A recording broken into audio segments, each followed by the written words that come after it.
So, what do you know about me? Well, you used to run one of the largest industrial firms in the country. Used to. That's correct. But I didn't mean the rest. No. My grandfather forged the tracks that the 4:30 train would take you home on. We stitched this country together. We made the steel, milled the lumber that built modern Sweden. And what do you think our most profitable product now is? Fertilizer. Oh, I'm not obsessed by the declining health of the company, but I am with the settling of accounts. And the clock is ticking. I need your help. I'm doing what? Officially assisting with my memoirs. But what you really be doing is solving a mystery by doing what you do so well. Your recent legal mishap notwithstanding. You will be investigating thieves, misers, bullies, the most detestable collection of people that you will ever meet. My family.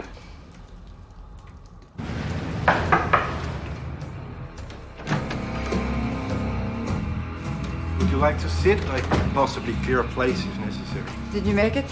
Have you something for me? I am on welfare. I do not administer it. This is not enough.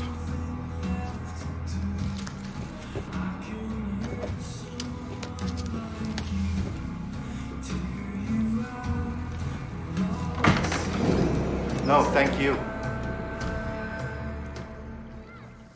This is Harriet, the granddaughter of my brother, Ricard. Ricard was a Nazi of the first order, joining the Nationalist Socialist Freedom League when he was 17. Isn't it interesting how fascists always steal the word freedom? oh, the 4:30. Yes, I know, okay. Anyway, Ricard died a martyr to the Nazi cause in 1940. Missed all the real excitement, but not the opportunity to regularly beat his wife, Margareta, and their son, Gottfried. Now, Gottfried, Harriet's father, was what they used to call a good time Charlie. Oh, they still call him that. Do they? Okay. He was a charmer, a ladies' man, and a drunk. In other words, a born salesman, which he did for the company, traveling around and taking clients out to dinner and so forth. Well, somebody's got to do it. That's right. Anyway, he died in 1965, drowned, drunk, here on the island. His wife, Isabella, who had been pretty much useless as a parent before, became even more so after his death, which is when I began looking after the children. Martin, who runs Vanger Industries now that I'm retired. That's right, I Googled him. And Harriet. She was bright, curious, a winning combination in any person. And beautiful. Yeah. Something happened to her. Someone in the family murdered Harriet. And for the past 40 years, that's been trying to drive me insane. It was September 24th, 1966, a Saturday. Harriet was 16. My brothers and their wives and children and grandchildren were all gathered here for our loathsome annual board meeting and dinner. It was also the day the yacht club held their autumn parade. Harriet, with one or two school friends, went into town to see it. She returned a little after 2 o'clock. She came into the parlor. She asked if she could talk to me. I honestly don't remember what I was doing that I thought was more important, but I told her to give me a few minutes. It was during those few minutes that something else occurred. The accident had nothing to do with Harriet, and yet everything. It was chaos as everybody put down what they were doing. Police, ambulance, fire brigade, reporters, photographers, onlookers all quickly arrived from town, just as we, on the island, the family, hurried to the bridge from our side. The driver of the car, a man named Oronson, was pinned, severely injured. We tried desperately to pry him loose with our hands, since metal tools might spark. It was an hour after the crash that Harriet was in the kitchen. Anna herself saw her. Well, we finally got poor Aronson out of his car off to the hospital, just as we, from our side, slowly drifted back to the house. The sun was down, the excitement over. We sat down to dinner. It was then that I noticed Harriet wasn't there. And she wasn't there the next morning, or the next 40 years. What was she going to tell me? Why didn't I make time for her? Why didn't I listen?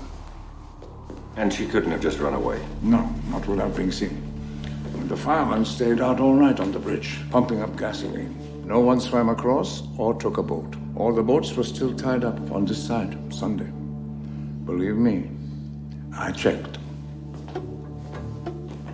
She could have just fallen and drowned. No, the currents aren't strong here. Anything that falls in the water turns up nearby. Like her father. His body didn't drift more than 10 meters when he drowned the year before. Oh, no. Someone killed her. Someone on the island that day. Someone close enough to know what she used to give me each year on my birthday. Those are from her. The rest from her killer.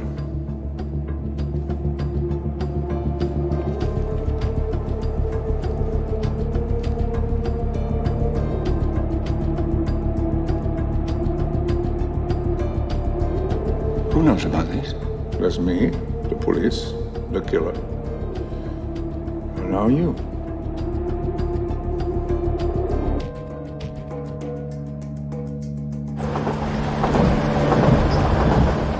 After the police investigation evaporated, I kept at it, studying all the information there was.